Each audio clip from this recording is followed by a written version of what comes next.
This week, I'm back in the old Canadian city of Hamilton. My mission this time is to meet with one of the most respected African immigrants and change maker. We love America, we love Europe, we love Asia, everywhere else, but Africa is our responsibility. The youth today, let's stop talking too much. Let's start doing. After fleeing his politically destabilized country Liberia in 1998, Leo Johnson became a refugee in Ghana and Ivory Coast until he resettled in Canada in 2006.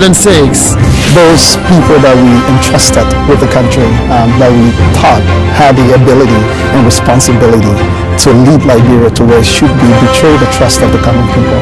Motivated by his struggles in life, Leo Johnson has formed an organization raising funds to support refugees around the world. I met Leo Johnson about 10 years ago at an event when I was working as a server. And I heard him speak, and I heard a young man who spoke about the importance of investing not only in our people locally, but also in our people internationally. The moment that I heard him speak, I was inspired. I was inspired by the way that he loved and cared for humanity. And many of us in this room are here because of Leo. We're inspired by Leo's vision, and it's my great privilege to introduce Leo this evening. Leo. The kids in Liberia are no different from our kids here.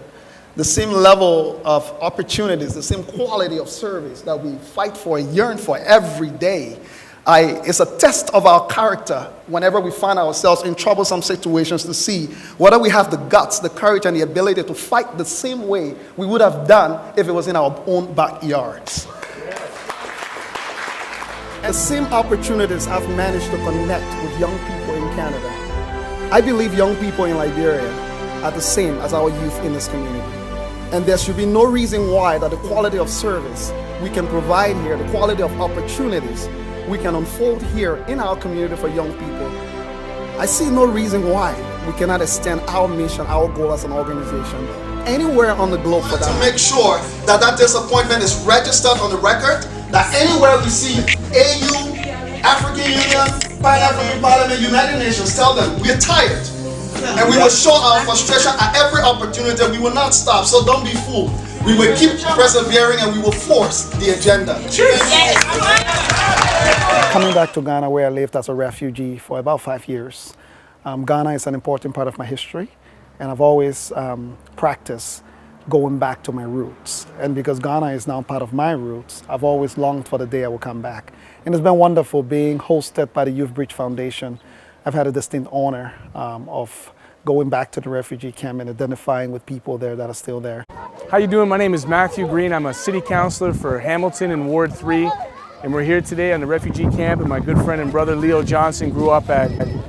It's like I said earlier, it's very much like a homecoming, a second homecoming for Leo. It's important for me as his adopted family in Canada to be here with him, to experience firsthand the challenges and the struggles of the people here on the camp. My name is Seth Kwame Echampo.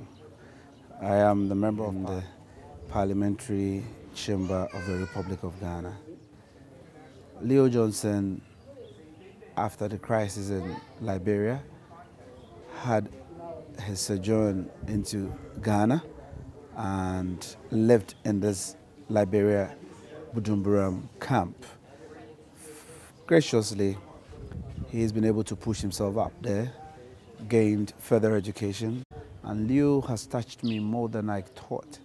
Reason being, water is life, and if he knew the issues which were with the people prior to his departure, and which still persists, and he never forgot of them. Like I said, he stayed connected, and he's here today to pay his widow's mite, as we usually will cap it, to his people by offering them potable water, treated water, which has been processed, and then ensure that they have at least good drinking water and good washing water.